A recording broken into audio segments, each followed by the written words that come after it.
she announced at dinner. "My ex stays in my life forever, deal with it or leave." I simply smiled and said, "Understood." 2 days later, she found the wedding venue cancellation email. The engagement celebration was at Morton's Steakhouse in Buckhead, where Atlanta's elites celebrate under crystal chandeliers. I sat across from Diana, my fiancée of 6 months, while my parents shifted uncomfortably beside me. My folks, Bill and Sharon, ran a small accounting firm in Marietta and had driven down expecting a joyful wedding planning session. Diana's parents, Dr. Richard and Dr. Patricia Bennett, both Emory professors, had insisted on hosting this dinner at the city's most expensive restaurant. I'm a sustainable housing developer, 32, someone who sketches affordable community plans and negotiates zoning laws rather than chasing luxury. I drive a 5-year-old Civic, own the modest condo in Virginia Highland, and measure success by families moving into homes they can afford, not by German sedans. Diana works in luxury real estate marketing, selling million-dollar properties, always more concerned with appearances than substance.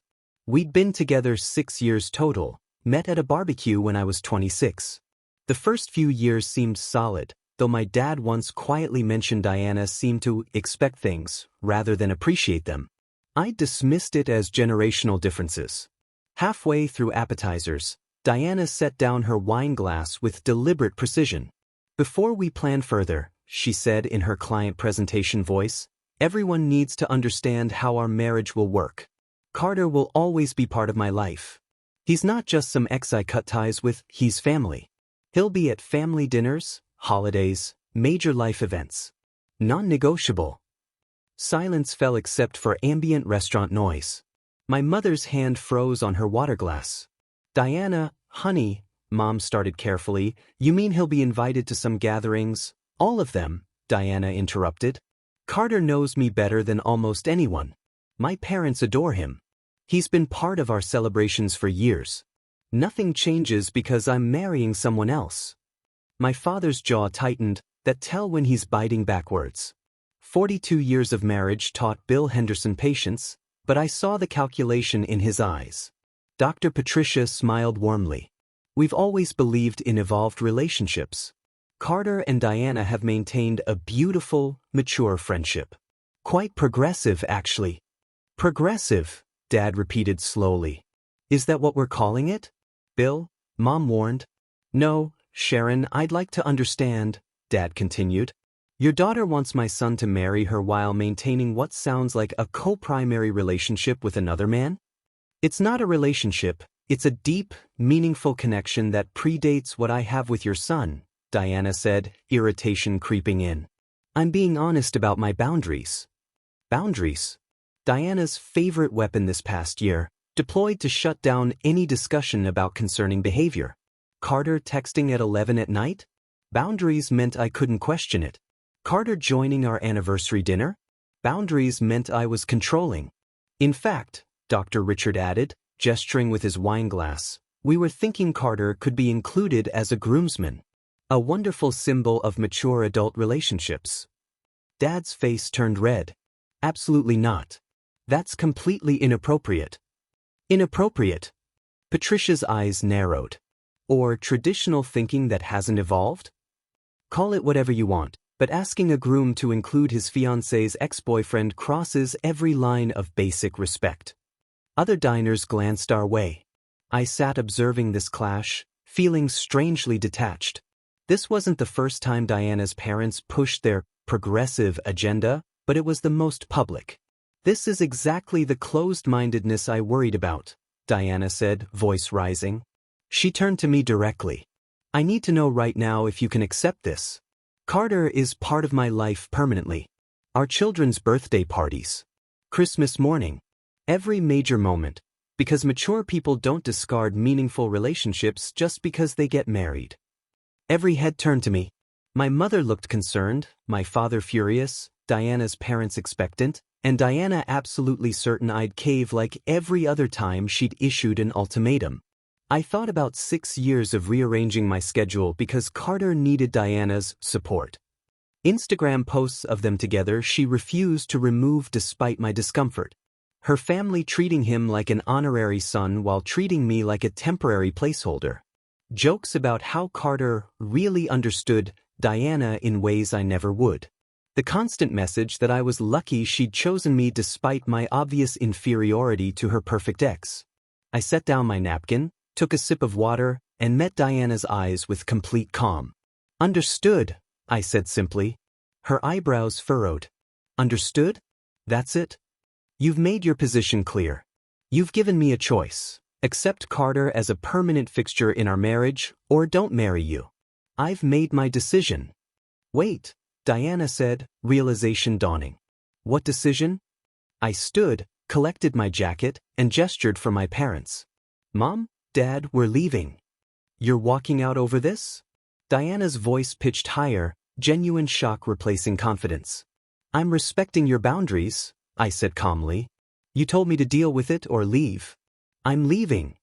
My father stood immediately, Mom following with quiet dignity. "You're seriously throwing away 6 years because you can't handle my friendship?" Diana stood too, face flushed. "I'm not throwing anything away. You just told everyone, including both sets of parents, that another man will be equally present in your marriage and future children's lives. You made it public and non-negotiable. I'm simply declining your terms." "This is ridiculous." Diana's voice carried across the restaurant. "You're being completely unreasonable." "Diana," I said quietly, "you demanded I accept your ex-boyfriend at our children's birthday parties. I don't think I'm the unreasonable one." I turned to her parents, staring in stunned disbelief. "Dr. Bennett, thank you for dinner. I'm sorry this didn't go as planned." Then to Diana one last time, "I hope you and Carter are very happy together. Truly." I walked out with my parents flanking me, leaving behind shocked silence, $70 steaks growing cold, and a fiancé who just learned that ultimatums only work on people afraid of losing you. The drive back to my parents' place in Marietta was quiet for the first 10 minutes, just the hum of my Civic's engine and the glow of streetlights passing overhead. My mother finally broke the silence from the passenger seat. "How long has this been going on?" she asked softly. "The Carter situation?" "Couple years, getting worse the past 6 months," I said, keeping my eyes on the road. She started pushing boundaries, testing how much I'd tolerate. Tonight was just her making it official policy. My father spoke from the back seat, his voice carrying a mix of relief and regret. "Son, I'm not going to lie and say I'm sorry this happened. I am sorry you're hurting, but I've been watching that girl treat you like an accessory to her life for 3 years now. We were wondering when you'd see it yourself." "I saw it," I admitted. "Just kept hoping I was wrong, that she'd eventually choose us over this weird triangle she was building." Mom reached over and squeezed my hand. "You did the right thing. Walking away with dignity instead of begging her to change her mind, that took strength." I dropped them at their house, declined their offer to stay the night, and drove back to my condo in Virginia Highland. The place I'd bought 3 years ago, the place Diana had moved into 18 months later without ever paying a single month's rent or utilities. I'd covered everything while she saved her real estate commissions for designer bags and weekend trips with her girlfriends. The second I walked through the door, my phone started buzzing. 17 missed calls, 32 text messages, all flooding in during the 40-minute drive. Diana's name dominated the screen, but there were also messages from her sister Jenna, her mother Patricia, her father Richard, and, unbelievably, Carter himself. I scrolled through them without opening any. Diana's texts cycled through anger, confusion, and demands. "You can't just walk out like that. This is so immature. Call me right now. You're throwing away everything over nothing. My parents are furious with you." Her mother's messages were predictably condescending. "We need to discuss your behavior tonight. Diana is devastated by your reaction. I think you owe everyone an apology." Carter's single message made me laugh out loud. "Hey man, I think there's been a misunderstanding. Diana and I are just friends. I respect your relationship." Respect. That word from a guy who'd been texting my fiancée at midnight and joining our anniversary dinners. I set my phone face down on the kitchen counter and made exactly one phone call, not to Diana, not to her parents, but to Vanessa Chen, our wedding coordinator. Vanessa answered on the second ring, her voice professional despite the late hour. "Mr. Henderson? Is everything all right?" "Vanessa, I need you to stop all vendor contracts immediately," I said calmly. "The wedding is cancelled. Effective tonight." Brief silence, then her professional training kicked in. "I understand. I'll begin the cancellation process first thing tomorrow morning. However, I should inform you that many vendors have non-refundable deposits. I'm aware. Please redirect all financial matters and cancellation fees to Dr. Richard and Dr. Patricia Bennett. They commissioned the wedding, they funded it, they can handle the consequences." I could hear Vanessa typing rapidly. The Bennetts funded the entire wedding? Including the venue deposit? Every single dollar. They insisted on it, made a big show about how they wanted to gift their daughter the perfect wedding. Something about demonstrating their financial success to their academic colleagues. More typing. "Mr. Henderson, the country club venue alone has a $45,000 non-refundable deposit. The total cancellation fees across all vendors could approach $150,000. I understand. Send all invoices to the Bennetts. They made this bed." What Vanessa didn't know, what nobody knew except my attorney, was that I'd been documenting everything for the past 2 years. Screenshots of Diana's texts with Carter, saved Instagram posts of them together with captions that crossed every boundary of appropriate ex-relationships, recordings of conversations where Diana issued ultimatums and made demands. I'd watched this train wreck coming from miles away and had quietly prepared for the inevitable. My attorney, Marcus Webb, had reviewed everything 3 months ago when Diana's behavior escalated. "You're building a solid case for why you're not the party breaking this engagement," he'd said. "If it comes to legal threats, you're covered." I hadn't wanted to use any of it. Kept hoping Diana would wake up and realize what she was risking. Tonight proved she never would. By morning, Vanessa would start the cancellation cascade. First call would be to Piedmont Driving Club, the prestigious country club where Diana's parents had booked the reception venue specifically because it was where Atlanta's elite held their events. That $45,000 deposit represented 6 months of my father's firm revenue, money the Bennetts had put down to impress their university colleagues. My phone continued buzzing throughout the night. I ignored every call, every text, instead spending the quiet hours updating my documentation, organizing files, and preparing for whatever legal or social warfare Diana's parents might attempt. Around 2 in the morning, I heard someone trying their key in my front door lock. Diana's key. The one I'd given her when she moved in, promising it represented our future together. The lock clicked uselessly. I'd called a 24-hour locksmith from my parents' driveway and paid triple rates for immediate service. I heard her frustrated voice through the door. "Are you serious right now? You changed the locks." I didn't respond, just listened to her pound on the door for 5 minutes before her footsteps retreated down the hallway. Tomorrow morning, she'd find her belongings professionally packed in boxes on the doorstep with a formal 30-day eviction notice prepared by Marcus. Everything legal, everything documented, everything done with the same careful precision I applied to zoning proposals and building permits. Around 4 in the morning, I finally pulled up my laptop and canceled the Bora Bora honeymoon reservation I'd personally booked and paid for, $12,000 for an overwater bungalow, snorkeling excursions, and romantic dinners Diana had planned down to the Instagram captions. The resort's cancellation policy was generous. Full refund if canceled more than 60 days before arrival. Our honeymoon was scheduled for 4 months away. I get every penny back. Diana didn't know the honeymoon was booked in my name only, funded entirely by my savings. She assumed her parents had covered it like everything else. The refund confirmation hit my email at 4:47 a.m., and I felt something unexpected. Not anger, not sadness, but relief. Pure, uncomplicated relief that I wouldn't be spending 12 days pretending everything was fine while Carter texted her about what she was missing back home. Dr. Richard Bennett called at 7:23 a.m., which meant he'd been awake and stewing for hours.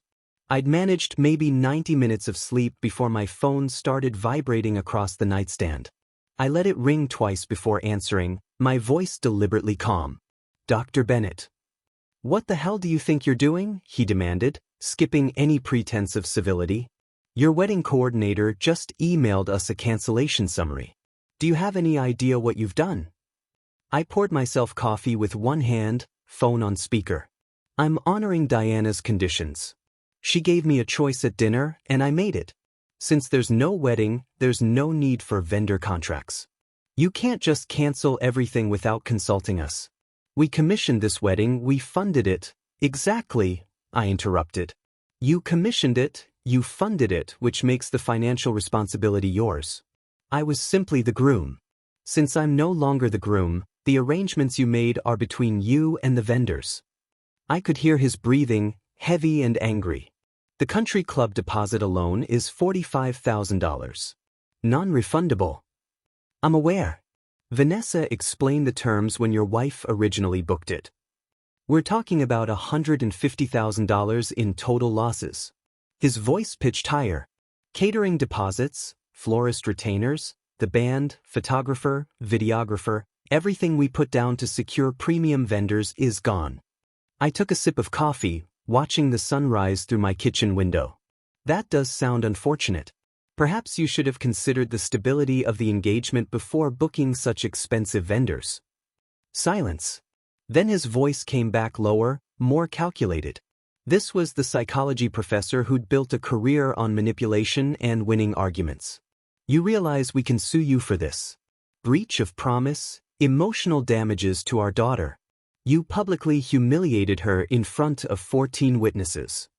Actually, Dr. Bennett, those same 14 witnesses heard Diana issue a public ultimatum: accept Carter as a permanent fixture in our marriage or don't marry her. She broke the engagement the moment she made those terms non-negotiable. I simply accepted her decision. More silence. I could practically hear him recalculating his approach. That's not how anyone will see it. You walked out of a restaurant over a simple boundary discussion. A boundary discussion? I laughed, genuinely amused.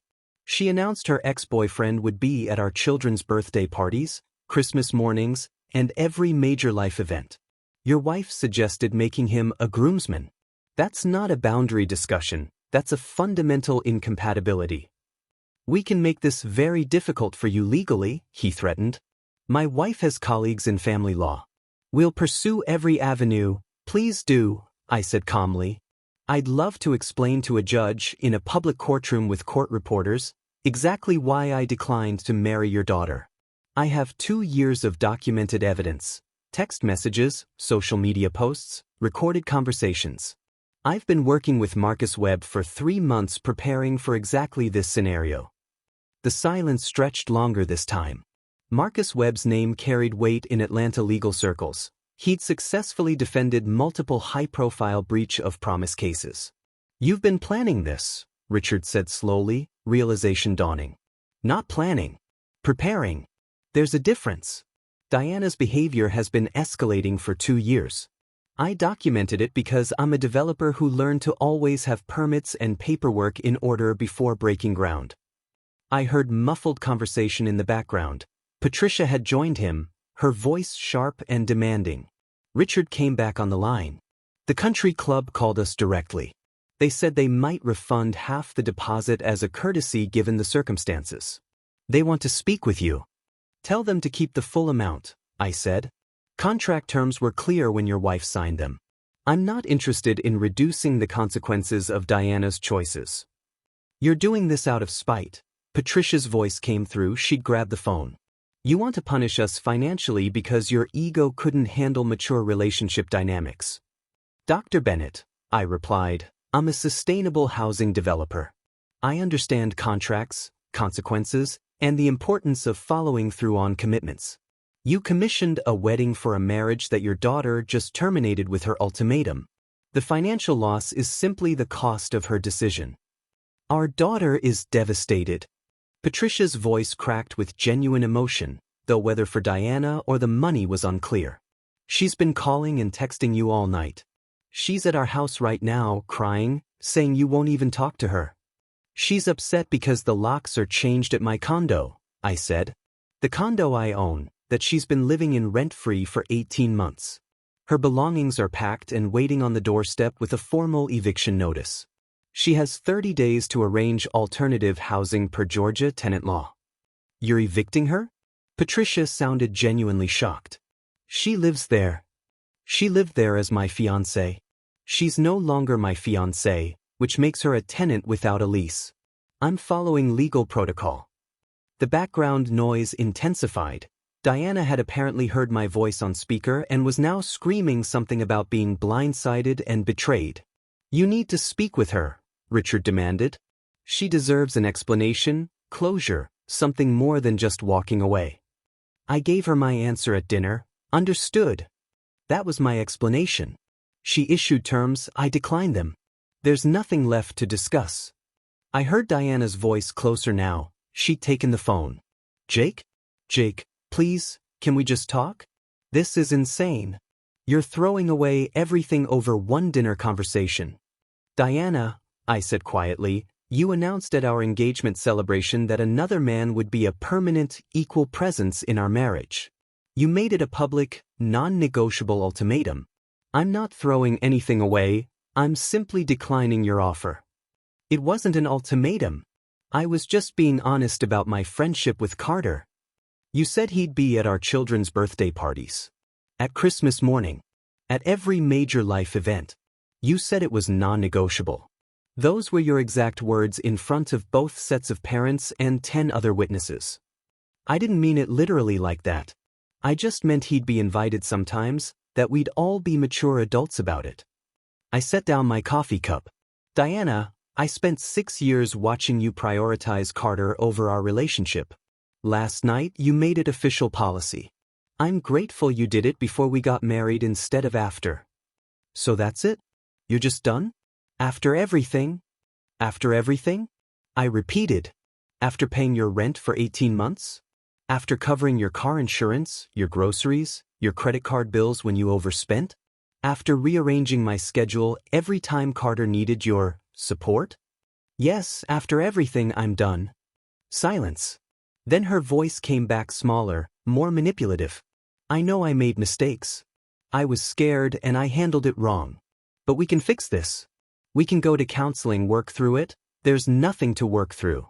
You showed me exactly who you are and what you want. I believe you. I heard her start to cry, but they were the calculated tears I'd heard dozens of times before. Please don't do this. I love you. I'll do better, I promise. Just give me another chance. Diana, your parents are currently receiving invoices for $150,000 in cancellation fees. My attorney has 2 years of documented evidence of your behavior with Carter. I've canceled a $12,000 honeymoon that you didn't know I'd paid for myself. I'm not angry, I'm not trying to punish you. I'm simply moving forward without you. You canceled the honeymoon? Her voice shifted from tears to anger instantly. That was Bora Bora. I had outfits planned, reservations, and I had a partner planned who didn't consider her ex-boyfriend equal to her fiancé. We don't always get what we plan for. I hung up before she could respond, then blocked her number across phone, text, and social media. Her parents' numbers got the same treatment. Carter's number, which had texted me twice more during the call, was blocked without being read. Marcus had prepared everything perfectly. The eviction notice was legal and airtight, the documentation was comprehensive, and the financial arrangements meant Diana's parents would bear the complete consequence of their daughter's choices while I walked away clean. The social media fallout started within 48 hours. Diana's carefully curated Instagram presence, all aesthetic coffee shots, luxury real estate photos, and aspirational lifestyle content, became ground zero for speculation. She'd posted nothing since the dinner, unusual for someone who typically shared 3 stories daily, and her absence screamed louder than any explanation could.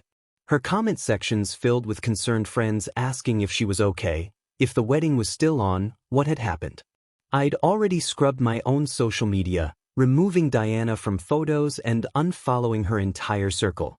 My accounts went private. My last public post a simple professional update about a housing development project from 3 weeks earlier. I wasn't playing the social media game. I was removing myself from the board entirely. The story of what happened at Morton's spread through our mutual friends like wildfire, fueled by the 14 dinner witnesses who had front row seats to Diana's ultimatum. Group chats exploded, sides were taken, screenshots were shared. I know this because 3 people I'd considered friendly acquaintances reached out privately to tell me they'd heard everything and thought I'd made the right call. "Dude, everyone's talking about it," texted Kyle, a guy from my old recreational basketball league. "Diana's version is that you had a breakdown over her maintaining a healthy friendship. But the people who were actually there are telling a very different story about Carter being at your kids' birthday parties." I didn't respond to most messages, just archived them. Let people talk. The truth had 14 witnesses. Diana's parents attempted damage control with their own narrative. According to mutual acquaintances in academic circles, Patricia and Richard were telling colleagues that I'd had a nervous breakdown triggered by abandonment issues stemming from childhood trauma. The armchair psychology was predictable. When you can't attack the facts, attack the person's mental health. "They're saying you couldn't handle Diana's modern approach to relationships," reported my mother, who'd heard it from a friend whose husband worked at Emory. "That you have deep-seated insecurity and control issues." "Let them say whatever they want," I told her. 14 people heard Diana announce her ex-boyfriend would be permanently embedded in our marriage. Character assassination doesn't change facts. The most significant crack in Diana's social circle came from her college best friend, Rachel. They'd been inseparable for 8 years, bridesmaids in each other's theoretical weddings, the kind of friendship Diana posted about constantly with captions about chosen sisters. Rachel's public distancing was swift and brutal. She posted a single Instagram story, visible for 24 hours but screenshot by dozens. Sometimes supporting your friend means telling them when they're wrong. I can't defend what I've been watching unfold. Wishing everyone involved clarity and growth. The vague post heard round Atlanta. Within hours, people connected the dots. Rachel had apparently been warning Diana privately for months that her behavior with Carter was inappropriate and would eventually cost her the relationship. Diana had dismissed the concerns, confident I'd never actually leave. Rachel told her at least 3 times that no reasonable partner would accept what she was doing. Another mutual friend told me over coffee, someone who'd stayed neutral but wanted me to know the full story. Diana's response was always that you loved her too much to walk away, that she had you figured out. I sipped my coffee processing this. She wasn't entirely wrong. I did love her too much. Past tense. Rachel feels terrible. She thinks she should have said something to you directly. Wouldn't have changed anything. I needed to see it myself. I began systematically removing myself from shared social connections, not out of anger but necessity. Unfollowed mutual friends who posted about Diana, left group chats that included her sister, blocked her cousins and extended family across all platforms. Clean breaks heal faster than prolonged contact. The most unexpected message came from Carter's girlfriend, a woman named Michelle whom Diana had never once mentioned in 6 years. "I'm so sorry for everything," Michelle wrote through LinkedIn of all platforms. "I only recently learned the full extent of how Carter and Diana interact. He told me they were just old friends who texted occasionally. I had no idea he was at your anniversary dinners, invited to family holidays, or that she considered him a permanent fixture in her future marriage. That's not normal friendship, that's emotional infidelity. I broke up with him yesterday." I stared at the message for a long moment. Carter had a girlfriend the entire time. Had been lying to both of us about the nature of his relationship with Diana. "I appreciate you reaching out," I replied. "For what it's worth, Diana never mentioned you existed. I think they were both lying to everyone." Michelle's response came immediately, "They deserve each other. I hope you find someone who actually respects boundaries." The revelation that Carter had been in a relationship exploded what remained of Diana's narrative. If Carter had been just a platonic friend, why had neither of them mentioned his girlfriend? Why had Diana posted dozens of photos with Carter but never once with Michelle? The questions started circulating through our social network, and Diana had no good answers. 2 weeks after the breakup, Diana moved back into her parents' house in Druid Hills. I know because the moving truck arrived at my condo building at 6 a.m., and she had the audacity to knock on my door asking for help carrying boxes. I didn't answer, just watched through the peephole as she finally gave up and hauled everything herself. The atmosphere at her parents' house must have been toxic. Her father was hemorrhaging money on wedding cancellations while watching his professional reputation take hits from gossip in academic circles. Her mother's carefully cultivated image as a progressive relationship expert was being mocked by colleagues who'd heard the real story. And Diana, the golden child who could do no wrong, had cost them $150,000 and significant social standing. "Patricia isn't speaking to Diana," my mother reported after running into a university colleague. Apparently, she screamed at her for an hour about ruining their retirement savings and embarrassing them in front of everyone they know. Richard's consulting practice has lost 2 major clients who heard about the wedding scandal and decided they didn't want someone with questionable judgment advising their employees. I felt a flicker of something, not quite satisfaction, but acknowledgement that consequences were manifesting exactly as they should. Meanwhile, I took a 3-week solo trip through Colorado. Hiking trails Diana had always refused to explore because she didn't see the point of nature when there's no cell service for photos. I spent days above tree line, climbing 14ers, camping under stars, processing everything in the kind of silence that clarifies priorities. No phone calls, no social media, no drama. Just mountains, thin air, and the space to remember who I was before I'd spent 6 years managing someone else's expectations. I returned to Atlanta with a clarity I hadn't felt in years. Sold my condo within 2 weeks, couldn't stand the memories anymore, needed a fresh start. Found a renovated firehouse in Old Fourth Ward, exposed brick and industrial beams, the kind of unique space Diana would have hated for not being Instagram-worthy enough. It was perfect. During the final walkthrough of my old place, I found a box of Diana's things the movers had missed. Photo albums, jewelry, some designer bags she'd left behind. I had everything shipped to her parents' address with delivery confirmation. No note, no sentiment, just returning property that wasn't mine. Clean and complete. The last piece of her removed from my life.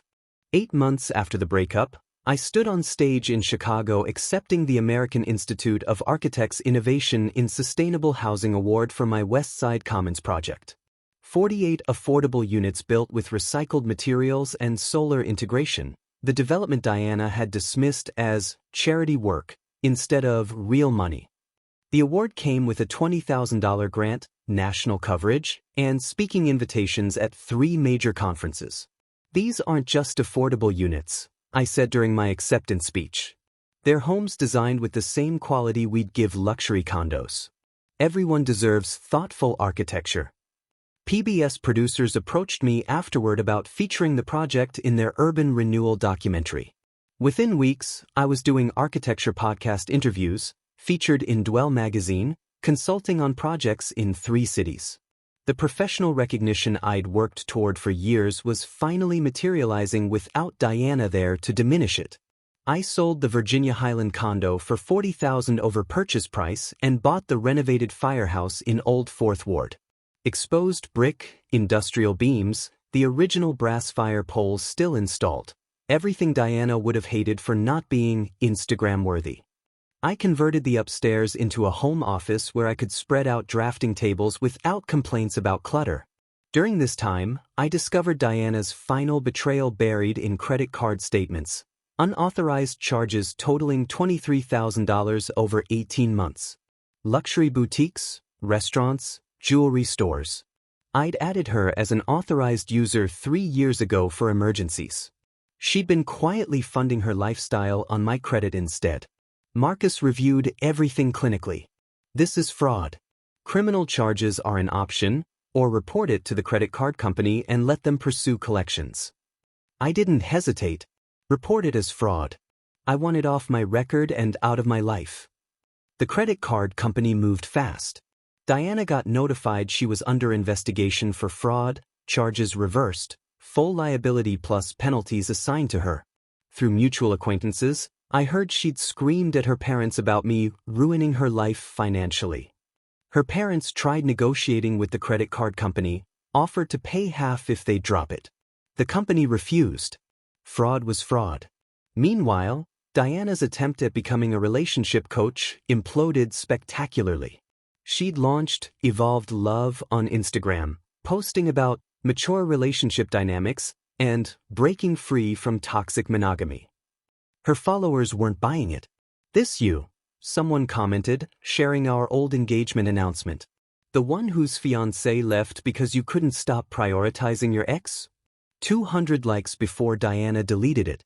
Former clients demanded refunds after learning about her engagement disaster. "You charged me $300 for advice when your own relationship imploded?"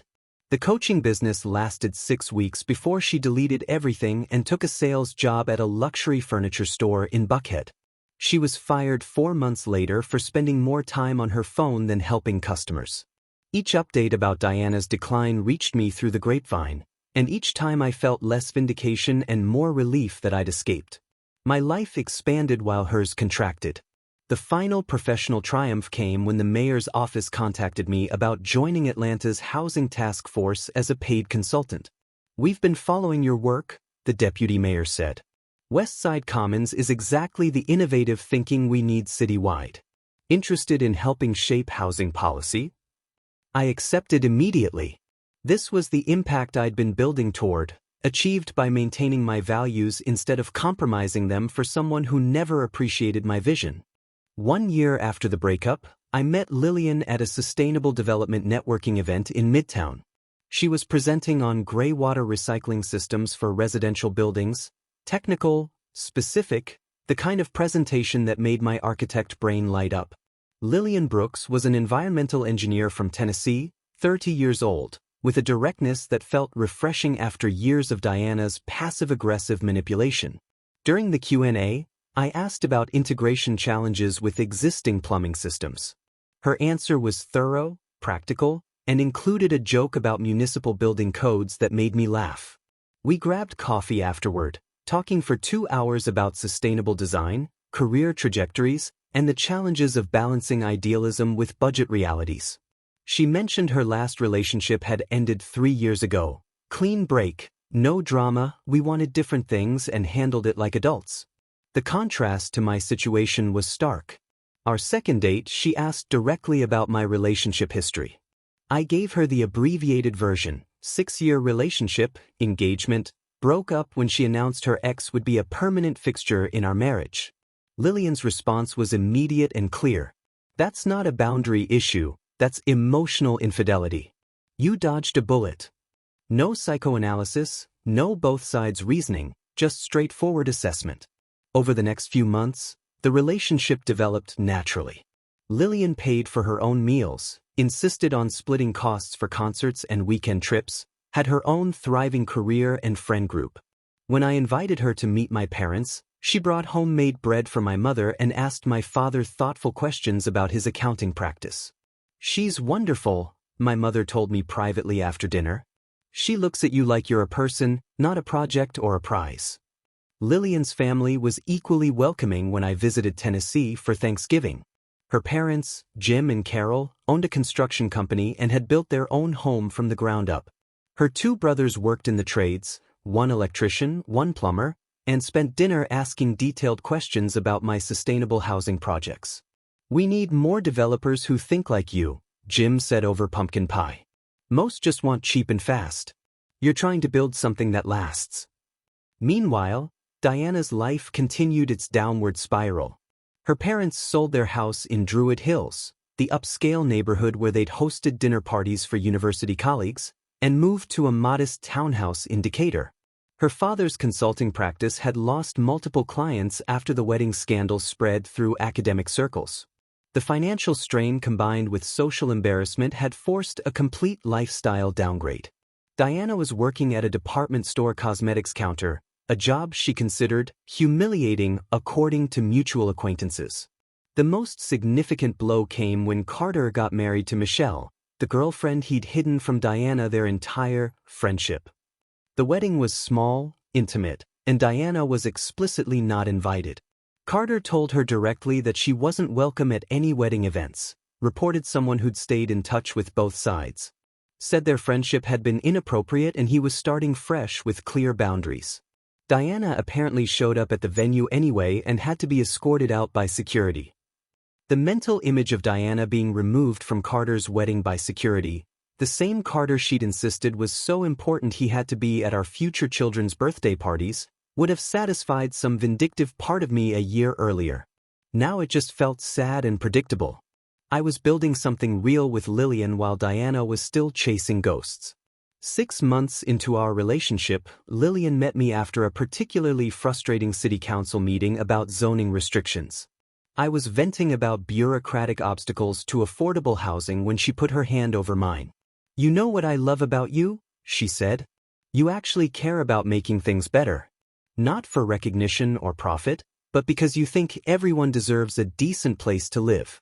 That's rare." It was the kind of support Diana had never offered, the acknowledgement that my work mattered beyond how it made her look. "I'm lucky to have you," I said. "We're lucky to have each other," she corrected. "That's how partnerships work." The charity gala for Atlanta's affordable housing initiative happened 18 months after I'd walked out of Morton's. I was attending as a keynote speaker and major donor, having contributed $50,000 from consulting fees to the cause. Lillian wore a navy dress that was elegant without trying too hard, perfectly comfortable networking with city officials and philanthropists. I was mid-conversation with the planning commissioner and 2 council members about expanding affordable housing zones when I noticed movement at the edge of my vision. Catering staff circulating with champagne trays and appetizers. One of them was Diana. She wore the standard server uniform, white shirt, black vest, black slacks, and carried a tray of stuffed mushrooms through the crowd. Our eyes met across the ballroom for one frozen moment. I was on stage accepting a community leadership award while she was in the background serving champagne to guests who didn't notice her. The woman who'd insisted she was destined for influence and criticized my charitable work as not profitable enough was now literally serving drinks at a charity event honoring my contributions.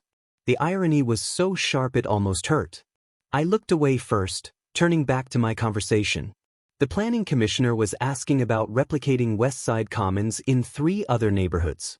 "Absolutely," I said, refocusing.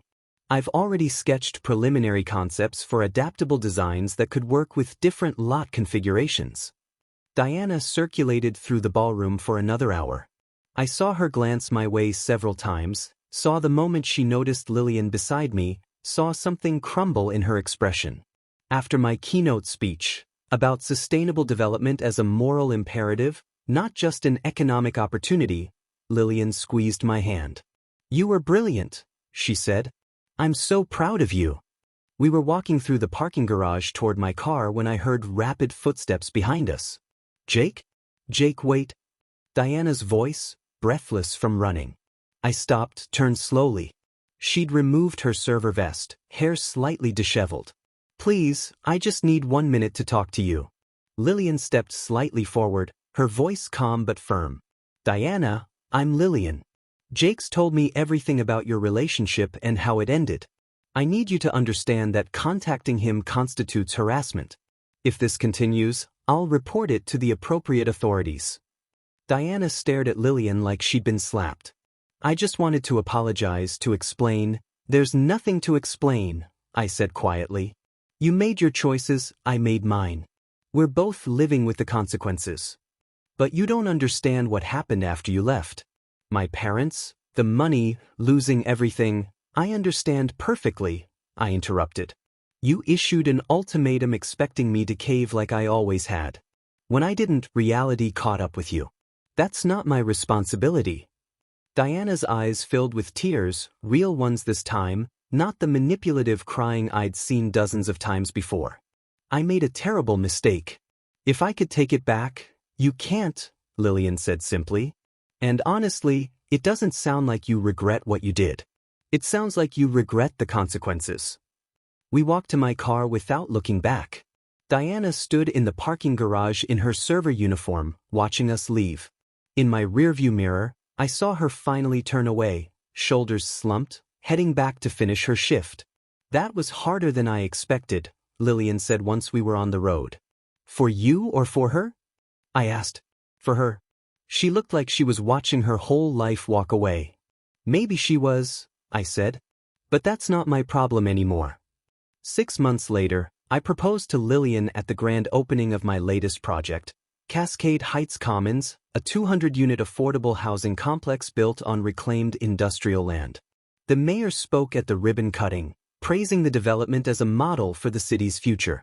Afterward, I took Lillian to the community garden at the complex's center, where residents had already planted vegetables and flowers. "This is what I wanted to show you," I said, gesturing to the families moving into their new homes, children playing in the courtyard, neighbors introducing themselves. "This is why I do this work." "I know," Lillian said, smiling.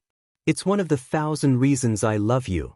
I pulled the ring box from my jacket pocket. Princess cut solitaire, similar to the one I'd returned 18 months ago, but this time for someone who actually deserved it. "Lillian Brooks, will you marry me?" She laughed, pulled me close, and said yes without hesitation or conditions. No ultimatums, no drama, no ex-boyfriends lurking in the background. Just two people who'd found each other and decided to build something together. The proposal was private, simple, free of social media announcements or performances. Later that evening, we celebrated with my parents and her family at a simple dinner, everyone genuinely happy without anyone trying to turn it into a status symbol. I never heard from Diana again.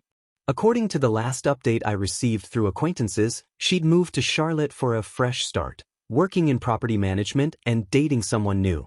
I genuinely hoped she'd learned something, that she'd found whatever she was actually looking for. But I didn't think about her much anymore. When you're with the right person, building the life you actually want, the past stops mattering. Lillian and I got married 4 months later in a ceremony that cost 1/10 what Diana's parents had spent on canceled vendors. Small gathering, family and close friends, vows we wrote ourselves that focused on partnership and respect. No drama, no ultimatums, no exes demanding permanent access to our future. Just two people choosing each other freely, without conditions. Standing at the altar watching Lillian walk toward me, I felt grateful for that night at Morton's when Diana had finally shown me exactly who she was. Sometimes the best thing someone can do for you is issue an ultimatum you're strong enough to refuse.